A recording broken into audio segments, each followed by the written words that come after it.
안녕하십니까, 연세척TV 시청자 여러분. 저는 마취통증의학과 전문의 김범준입니다. 최근 들어서 부쩍 많이 받는 질문이 있는데요. 선생님, 왜 제가 아픈 부분은 여긴데 바늘이 들어가는 부분은 전혀 다른 곳으로 들어가나요? 제가 직접 아픈 부분을 이렇게 바늘로 찔러야 하는 것이 아닌가요? 라는 질문을 상당히 많이 받습니다. 오늘 그에 대한 얘기를 조금 해보도록 할게요. 사례를 먼저 보실게요. 54세 남자 환자분이었습니다. 주증상은 견갑골 사이 통증이었고 2개월 전부터 시작되었어요. 견갑골 사이의 통증, 목 통증도 있지만 견갑골 사이가 가장 아프다. 주로 오른쪽, 이쪽이 아프다. 목을 뒤로 젖히면 더 불편해지고 이 통증이 팔이나 어깨로 뻗치지는 않는다고 하셨습니다. 이학적 검사상에서 봤을 때 운동이나 감각은 다 정상이었고요. 위압감이나 마비도 없었습니다. 목을 이렇게 돌리는 테스트를 해봤을 때도 팔로 통증이나 저림감이 뻗치거나 하진 않았고요. 실제로 아프시다는 부분을 제가 눌러봤을 때 통증이 실제로 거기가 딱 맞히는 부분이 있다고 표현하시지는 않았습니다. 시간 엑스레이 검사상에서 봤을 때는 일자목이 보였습니다.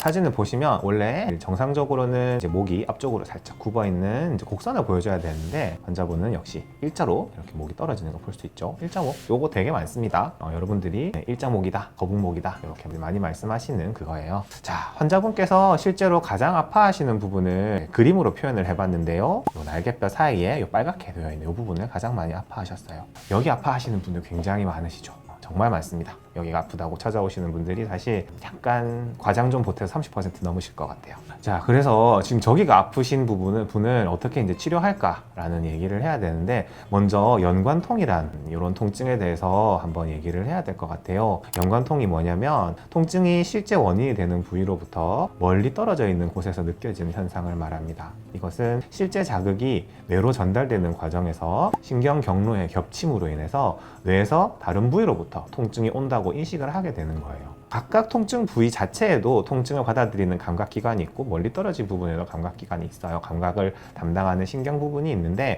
그게 같이 이렇게 올라오면서 중간에 만나요. 이렇게 만나면서 뇌로 들어가다 보니까 이게 실제로는 A에서 원인이 있지만 B에서 올라오는 신경과 만나서 뇌로 가기 때문에 사실은 내가 아픈 곳은 A지만 B가 아프다고 내가 느끼게 되는 거예요. 가장 대표적인 사례로는 심장마비 환자에서 왼쪽 어깨가 아프다, 통증이 등을 타고 턱이나 얼굴이 아프다, 이렇게 표현하시는 경우가 많아요. 이제 심장마비가 오시는 환자분들이 느끼는 통증의 연관통, 아주 유명한 연관통인데요. 이를 연관통이라고 합니다. 이 환자 같은 경우에는 이 연관통을 의심해 볼 수 있어요. 경추의 연관통에 대해서 얘기를 해볼 텐데요. 이 경추 부분의 통증의 주요 원인 부분은 경추의 측면 관절 부위, 그리고 경추의 추간판, 그리고 경추의 안쪽에 신경을 싸고 있는 경막 부위, 그리고 주변의 인대, 근육, 혈관들이 원인이 다 될 수가 있는데, 이 환자분의 경우에는 견갑골 사이 부분이 되게 많이 아프셨다고 하셨죠.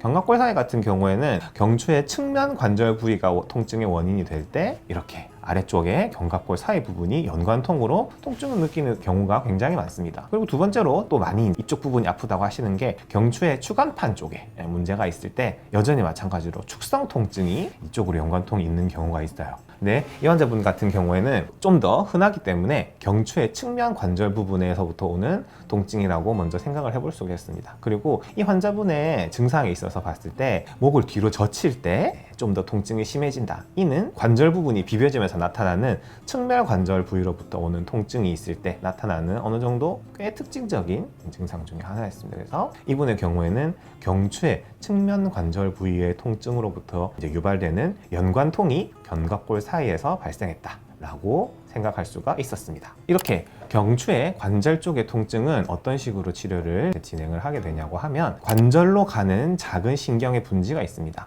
이 관절로 가는 작은 신경의 분지에 약물을 주입을 하는 거예요. 그래서 자극받은 신경을 감작시켜주고, 그리고 그 주변 신경 주변에 있는 염증을 가라앉히는 그런 약물을 치료를 사용을 할 수가 있습니다. 그리고 이게 반복적으로 계속 주사 치료가 이제 필요한 경우에는 고주파를 사용을 해서 신경을 기절시키는 거예요. 신경을 기절시켜서 통증을 장기적으로 감소시키는 치료를 생각을 할 수가 있습니다. 이 환자분의 경우에는 내측 분지 신경 차단술을 시행을 하셨고요. 목으로 들어갔죠. 이 환자분께서 실제로 아프셨던 부분은 나는 견갑골 사이가 아픈데 치료는 목으로 들어갔습니다. 환자분이 아프시다고 하셨던 부분은 이 가운데 부분인데요. 치료는 목으로 들어갔죠. 그렇게 해서 어떻게 됐냐? 주사치료 2주 후에 재방문을 하셨는데 주사치료 한 번을 하고 이전보다 증상이 절반 정도 감소했다고 하였습니다. 많이 편해하셨어요. 그래서 이 상태에서 내측 분지 차단술을 1회 더 시행하였습니다. 두 번째, 같은 부분에 내측 분지 신경 차단술을 한 번 더 시행을 하였고요. 환자분 주사 치료 2회 이후에는 이전보다 80% 이상의 증상 호전을 보이셨고 아주 편해하셨습니다. 그 이후로는 경과 관찰 중에 있습니다. 이처럼 실제로 아픈 부분과 실제로 치료가 들어가는 부분은 좀 거리가 좀 있을 수 있어요. 이는 어떻게 판별을 하는지 환자분의 증상을 듣고 환자분의 검사 결과나 이런 걸 토대로 해서 정확한 부분에 치료를 하는 것이 매우 중요하다고 하겠습니다.